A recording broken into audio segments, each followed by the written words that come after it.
खुलुमबाय लोगोसे नोंथांमोनखौ बयखौबो बे चेनेलाव बरायनानै लाग्रोनाय जाबाय। बे भिडिअआव जों ADRE थांनाय 2022 मायथाइयाव जालांनाय ग्रेड 4 नि एग्जाम माने पेपार 2 खौ जोङो सावरायनो आखायाव लादों। जेसेबां जीके कुइसन फैदोंमोन बेनि एन्सारफोरखौ बे भिडिअनि गेजेरजों होनाय जादों आरो बेनि थाखायनो नोंथांमोनखौ बयखौबो भिडिअखौ जोबजासिम नायलांनो थाखाय खावलायनाय जाबाय। दैज्लां अलिम्पिक गेलेनाय बादायलायनायाव आसामनिफ्राय बयनिख्रुइबो सिगां मेडेल देरहानो हानाय सुबुङा सोर? Who is the first athlete from Assam to win a medal in the Summer Olympic? बेनि एन्सारा जाहैबाय अप्शन नम्बर बी लाभलिना बरग'हाय। रंघरखौ सोर राजखुंग्रानि समाव लुनाय जादोंमोन? बेनि फिननाया जाहैबाय Swargadeo Pramod Sinha. The Rongghar was constructed during the reign of Swargadev Pramod Singha. Option number D. माब्ला होनोबा 1744 मायथाइयाव लुनाय जादोंमोन आरो बबे जायगायाव दङ होनोब्ला शिबसागराव दङ। आसाम आइजो मुलुगसोलोंसालिया बहा दङ? Where is Assam Women's University located होनदों? आसाम वुमेन्स इउनिभारसिटिया जरहाटआव दङ। Option number C. श्रीरामपुरा आसामखौ बबे रायजोजों जरायो होनदों? श्रीरामपुरा आसामखौ सोनाब बेंगलजों जरायो। Option number D. गाहायाव होनाय बबे नोगोरहा लैथो बन्दर दं? कचिनआ दङ। जापाननि रांखावरिया मा? फिननाया जाहैबाय येन आरो इयनआ जाबाय चाइनानि, डलारा जाबाय US आरो रुबेलआ जाबाय रासियानि।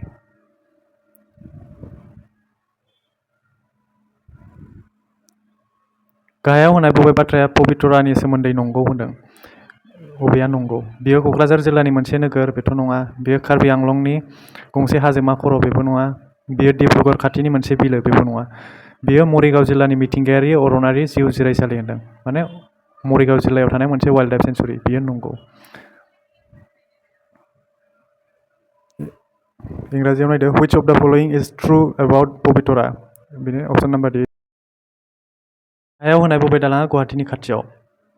Which of the following bridges is near Guwahati होनदों, माने सरायघाट दालां। गाहायाव होनाय बबे गिदिंथिंग्रा फावथिनासालिया बयनिख्रुइ गोजामसिन? बेनि फिननाया जाहैबाय कोहिनूर थियेटार। अमर आपुर्ना देशनि सुजुगिरिया सोर? बेयाव सुजुगिरिसो सोंदों दै, माने मेथाइ सुजुगिरिखौसो, लिरगिरिखौ सोङाखै। बेनि फिननाया जाहैबाय कमला प्रसाद आगरवाला। अरुणोदय मुंनि सेथि असमिया रावनि लाइसिखौ बहानिफ्राय दिहुननाय जादोंमोन? बेनि फिननाया जाहैबाय शिबसागर, 1846 मायथाइयाव दिहुननाय जादोंमोन। बेनि गिबिसिन एडिटरा सोरमोन होनबा नर्थन ब्राउन। ज्ञानपीठ बान्था मोननाय सेथि असमिया लिरगिरिया सोर? बेनि फिननाया जाहैबाय option number D Virendra Kumar Bhattacharya. The first Assamese writer to receive the Jnanpith Award is Virendra Kumar Bhattacharya. Option number D। बिथाङा माब्ला मोनदोंमोन होनब्ला 1979 मायथाइयाव आरो मानि थाखाय मोनदोंमोन होनब्ला मृत्युन्जयनि थाखाय। 1942 मायथाइनि भारत नागार सोमावसारनायाव ब्रिटिश पुलिसआ कनकलता आरो मुकुन्द काकतिखौ बहा गावथारदोंमोन होनदों? बेनि फिननाया जाहैबाय अप्शन नम्बर A गहपुराव।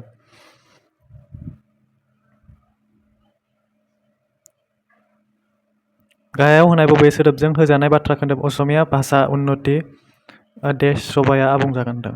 बेनि फिननाया अप्शन नम्बर A सादिनि सभा। बे असमिया भाषा उन्नति सादिनि सभाया मामोन होननानै बुङोब्ला बियो मोनसे थुनलाइयारि आफादमोन आरो बेखौ 1888 मायथाइयाव कलकातायाव गायसननाय जादोंमोन।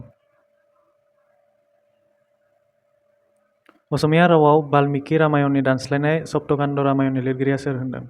बेनि फिननाया जाहैबाय अप्शन नम्बर C माधव कन्दली।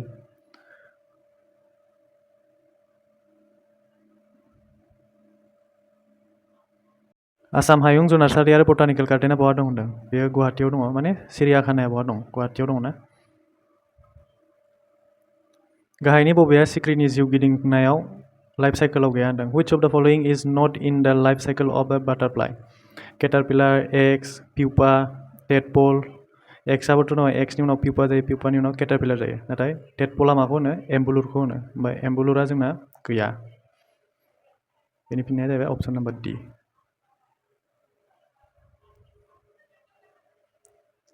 हारियारि सावथुन बान्था मोननाय गिबिसिन असमिया सावथुना जाबाय मा होनदों? The first Assamese film to be awarded the best feature film at the National Film Awards was mana Halodia Soraya Baudhankai. बेनि लिरगिरिया सोरमोन होननानै सोङोबा हमेन बरगहाय आरो सोर बे फिल्मखौ डाइरेक्ट खालामदोंमोन होनबा डिरेक्टरा सोरमोन होनबा जानु बरुवा साहा बिजिरसंनाय फसंथाना बहा दं होनोब्ला जोंहा जरहाटआव दङ दे ओमफ्राय आसामनि गंसेल' सैनिक फरायसालिया बहा दङ गवालपारायाव दङ दा अनलि Sainik school of Assam is at Goalpara Numaligarh रिफाइनारिया बबे जिल्लायाव दङ गलाघाट जिल्लायाव दङ माब्ला गायसनजादोंमोन होनबा 1985 मायथाइयाव गायसनजादोंमोन माने आसाम एकर्डनि समाव गायसनजादोंमोन बेखौ सानखौरांनि बबे ग्रहआ बुहुम आरो बृहस्पतिनि गेजेराव थायो होनदों माने which planet of the solar system lies between Earth and Jupiter जोंना बेनि एन्सारा जागोन मार्स जोंनि सलार सिस्टेमाव मा मा प्लेनेट्सफोर दङ मार्किउरि भेनास आर्थ मार्स जुपिटार सेटार्न इउरेनास आरो नेपसुन दङ प्लुट'आ डवार्फ प्लेनेट होननानै कनसिडार खालामनाय जायो दा प्लुट'खौ भारतनि हारियारि फिरफिलाखौ सोर महर होनायमोन हु डिजाइन द नेशनेल फ्लेग अफ इन्डिया होनदों बेनि एन्सारा जाहैबाय पिंगालि बेनकाया अप्सन नाम्बार बी बेखौ माब्ला एडप्ट खालामनाय जादोंमोनब्ला आजावनानै लानाय जादोंमोन होनोब्ला 22 जुलाइ 1947 मायथाइयाव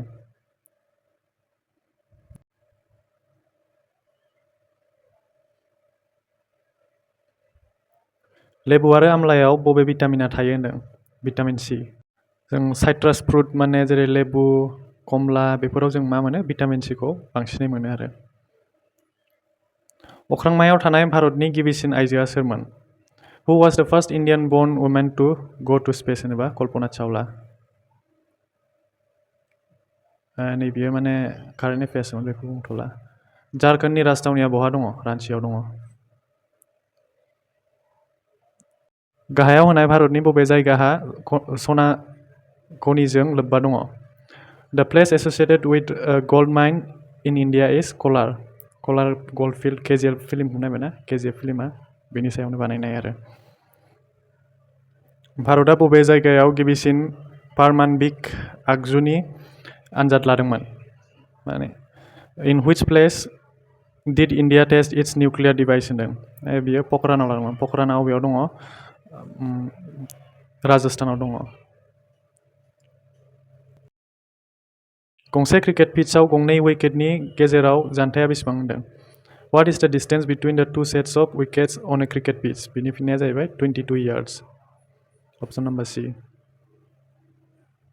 बेबो कारेन्ट एफेयार्सनिसो कुइसन दे बुंथ'ला ग्रीक सानखान्थिगिरि पाइथागरासआ गाहायाव होनाय बबेनि थाखाय मिथिजायो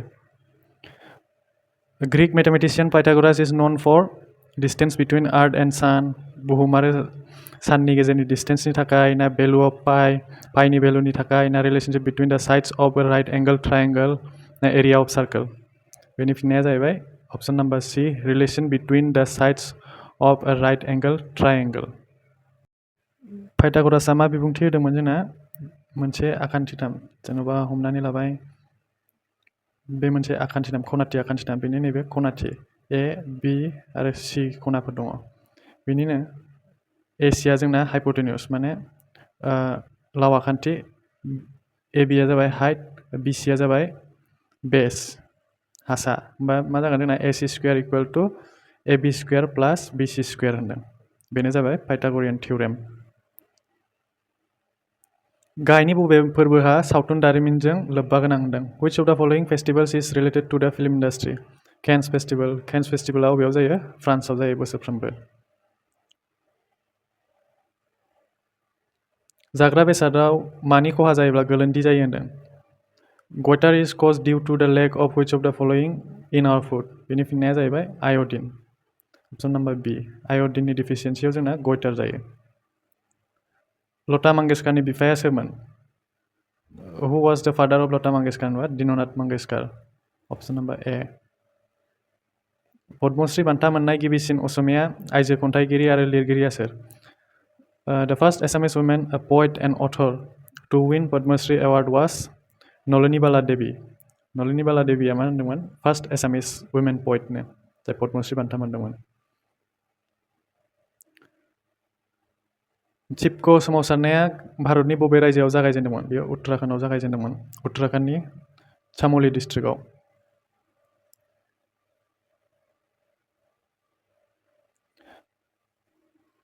भारतआव संसदनि सोद्रोमा जानो गाहायनि बबे आखुथायनि गोनांथि गैया होनदों? भारतनि नोगोरारि जाथारनांगौ, बेथ' नंगौ। 25 बोसोरनि दुइसिन जानाङा, बेबो नंगौ। 25 बोसोरनि गोजौसिनावबासो जों माने एमपि बा माबा जानो हायो, एमपि जानो हायो। भारतनि जायखिजाया समष्टिनि बिसायख'ग्रा जानांगोन, माने भटार जानांगोन होनदों, बेबो नंगौ। जायखिजाया बियाबनिफ्राय माने बियो भटार्स जाथारनांगोन आरो भट होग्रा। थाखो 10 नि आन्जादाव उथ्रिसारनाय जानांगोन। थाखो 10 नि आन्जादाव उथ्रिसारनाय जानांलाया जोंनो एमपि जानो थाखाय। होमबा जोंना फिननाया जाहैबाय अपसन नाम्बार डि। सोर बबे मोनसेया नङा होनदोंना, बबे मोनसेखौ नाङा होनदों, बेनि थाखायनो अपसन नाम्बार डिआ जोंनि एन्सार। भारतनि मुंदांखा ग्रेन्ड ट्रांक र'डखौ सोर सम्राटआ दाफुंदोंमोन? Which emperor built the popularly known Grand Trunk Road of India? बेनि एन्सारा जाहैबाय शेरशाह सुरी। भारतारि संबिजिरनि 8थि फारियाव गाहायनि बबे रावा सोफाजायाखै होनदों? सान्थालि, बर', मैथिली ना कार्बि? जोंना सान्थालियाबो दङ, बर'आबो दङ, मैथिलीयाबो दङ, नाथाय कार्बिया 8थि फारियाव सोफाजायाखै। बेयाव मा सोफाजायाखैखौ सोंदोंमोन नालाय, बेनि थाखायनो फिननाया जाहैबाय कार्बि, अपसन नाम्बार डि। जोंनियाव मोनबैसे 8 शेड्युलाव सोफाजानाय लेंगुवेज दङ? बे 22था दङ। 22 लेंगुवेजखौ जोंनि भारतारि संबिजिरनि 8थि शेड्युलाव सोफाजानाय। बिदिनो बर', सान्थालि, मैथिली, बेफोर डगरी बिसोरखौ 2004 मायथाइयाव सोफानाय जादोंमोन। बबे मायथाइयाव हाथियार गोनां हान्जा जुनिया गोहो आयेन आर्म फोर्स स्पेशल पावार एक्टआ गनायजायो होनदों? बेनि फिननाया जाहैबाय 1952। बे आफ्सपा एक्टनि गेजेरजों मा खालामनो हायो होनदों? आर्मिफोरा माखासे जायगा जेरै मणिपुर, नागालेण्ड, आसाम, अरुणाचल बेफोर जायगाफ्राव मा खालामनो हायो होनदों? जायखौनो मोनो बेखौनो माने माब्लाबा समाव एरेस्ट खालामनो हायो बा गावनो हानायनि मोन्थायबो दङ। बे एक्टनि गेजेरजों माने गावनोबो हायो बिसोरो।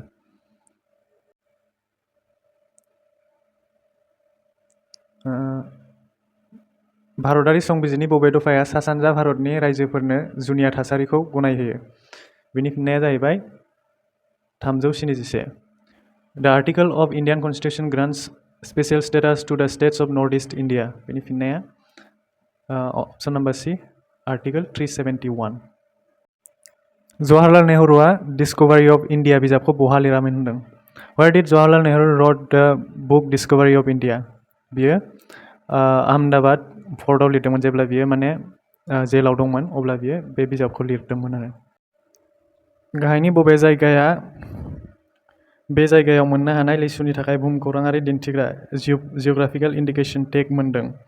बेनि फिननाया जाहैबाय तेजपुर। तेजपुरनि लिसुआ GI टेग मोननो हादोंमोन आरो। जेरै माखासे साननि सिगां जोंनि गंगोना, नारजि अमा बेफोरबो GI टेग मोननो हादोंमोन ना, बेबायदिनो तेजपुरनि लिसुआबो GI टेग मोननो हादोंमोन आरो। गाहायनि सोर सुबुंखौ भारतारि सोलोंथाइ आदबखौ फोसाबनायाव बिथांनि बिहोमानि थाखाय मिथिजायो होनदों? Who among the following is known for his reforms in Indian education system? बेनि फिननाया जाहैबाय लर्ड माकाउली, अपसन नाम्बार डि।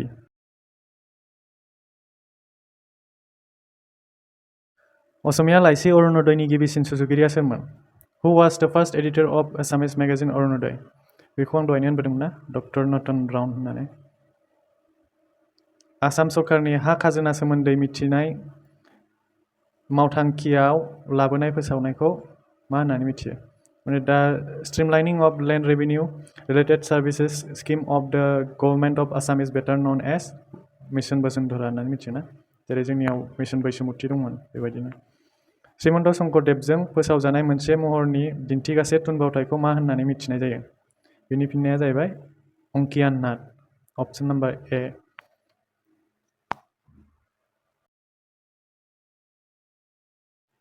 सोनाब बेंगलाव थानाय सत्रनि मुङा मा? Which among the following सत्ras is situated in West Bengal होनदों? बेनि फिननाया जाहैबाय मधुपुर सत्र। मधुपुर सत्रआ कचबिहाराव दङ। आसामाव बुरलुंबुथुर दैमाया बबे दिगजों बोहैलाङो? Which direction does the river Brahmaputra flows in Assam होनदों आसामाव बबेनिफ्राय फैयो जोंना ईस्ट टू वेस्ट फैयोना सानजानिफ्राय सोनाबथिं बोहैलाङो मुगल साम्रायजोखौ भारताव गायसनग्राया सोर बिनि फिननाया जाहैबाय बाबर option number C Kalpakkam Narora आरो तारापुरनि सानथांखि प्रजेक्टआव बबे फुंखानिफ्राय मोब्लिबखौ सोमजिहोयो होनदों Which source do the projects of Kalapakkam, Narora and Tarapur produce electricity from होनदों मानिफ्राय सोरजियो होनोबा बिनि फिननाया जाहैबाय निउक्लियार एनार्जि ऑप्शन नंबर बी जों गोबां बिजोंनिफ्राय जोङो इलेक्ट्रिसिटिखौ दिहुननो हायो जेरै हाइड्र पावाराव जों दैनिफ्राय दिहुनो थार्मेल पावार दुंथाइनिफ्राय दिहुनो सलार पावार साननिफ्राय दिहुनो बेबायदिनो निउक्लियार एनार्जिनिफ्राय जोङो कालापाक्काम नार'रा तारापुराव इलेक्ट्रिसिटि दिहुनो आरो सोर आहम राजाफोलेरनि जोबथा राजथावनिखौ जरहाटआव गायसनदोंमोन Who established Jorhat as the last capital of Ahom Kingdom होनदों बिनि फिननाया जाहैबाय Swargadeo Gaurinath Singh option number A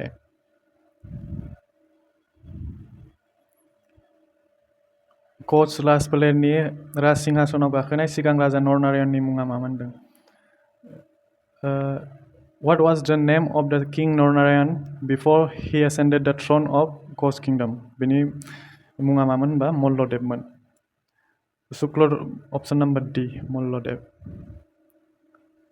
शुक्लध्वजआ सोरनि नाममोन होनबा सिलारायनि मुङा शुक्लध्वजमोन बिसोरनि बिफानि मुङा मामोन होनबा बिश्वसिंह जाय कच किंडमखौ गायसनदोंमोन गाहायनि बबे बिफाङा बिलाइ सिरिग्रा लाइफांनि बिदिन्थि नङा होनदों Which of the following trees is not considered as an example of deciduous vegetation साल मैंगो पाइन ना सिमलु माने साल बिफां ना थाइजौ ना सुमलि ना पाइन बेनि फिननाया जाहैबाय पाइन ट्रीया माने बिलाइया मालाबाबो सिरिया बियो अराय सोमखोर जानानै थायो जुम आबादखौ सरासनस्रायै माबायदि जायगायाव बानायनाय जायो होनदों जुम आबादखौ जों बहा खालामो होनब्ला वेटलेन्डआव खालामा दैमा रोबैयाव खालामा समान हायेनावबो खालामा जों हाजो रुगुङाव खालामनाय माने हिल साइडआव खालामनायखौसो जों जुम काल्टिवेशन होनो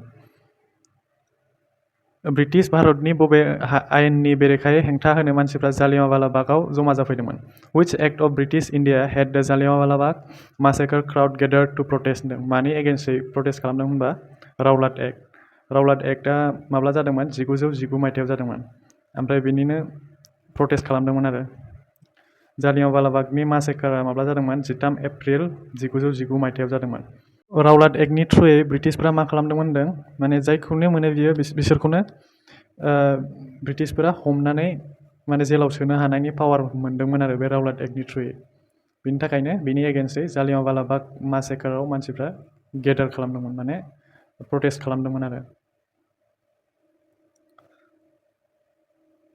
हाजोखौ बबे मोनथाम धोरोमनि गोरोबथिलि होनो बौद्ध धोरोम हिन्दु आरो इस्लाम मानोना हाजोआव गौतम बुद्धखौ निर्वाणा मोनदोंमोन होननानै फोथायनाय दङ आरो हिन्दु धोरोमनि हयग्रीब माधव टेम्पोलाबो हाजोआवनो दङ आरो मुस्लिम धोरोमनि पवामक्का मस्जिदाबो हाजोआवनो दङ आरो बेनि थाखायनो बेखौ मोनथाम धोरोमनि गोरोबथिलि होननानै बुङो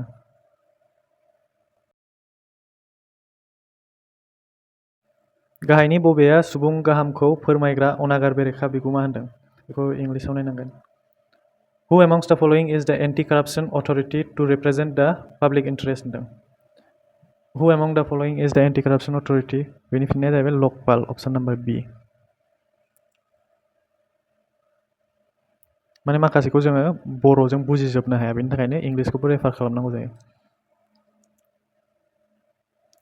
साहा कासार हाजो जारखुं गौथुमखौ भारतारि संबिजिरनि बबे फारिजों गायसननाय जादों Under which schedule of the Indian Constitution is the North Kasar Hills Autonomous Council NCHAC formed बेयो मानि थ्रुयै जादों होनबा 6 शेड्युल जोंनि बिटिसिआबो 6 शेड्युलनि थ्रुयैनो जादों ओमफ्राय कार्बि आंलं अट'नमास काउन्सिलाबो 6 शेड्युलनि थ्रुयैनो जादों बेसेबाङानोमोन जिकेनि पर्सना दिनैनि भिडिअखौ बेसेबाङावनो दोनथ'नाय जाबाय आरो बेनि उनाव मेथ्सखौबो बानायगोन इंलिसखौबो बानायगोन जेसेबां हायो बानायलांनो ट्राइ खालामगोन गोजोन्थों भिडिअखौ मोजां मोनोबा लाइक खालाम साबस्क्राइब खालाम आरो लोगोफोरनो शेयार खालामनानै हो गोजोन्थों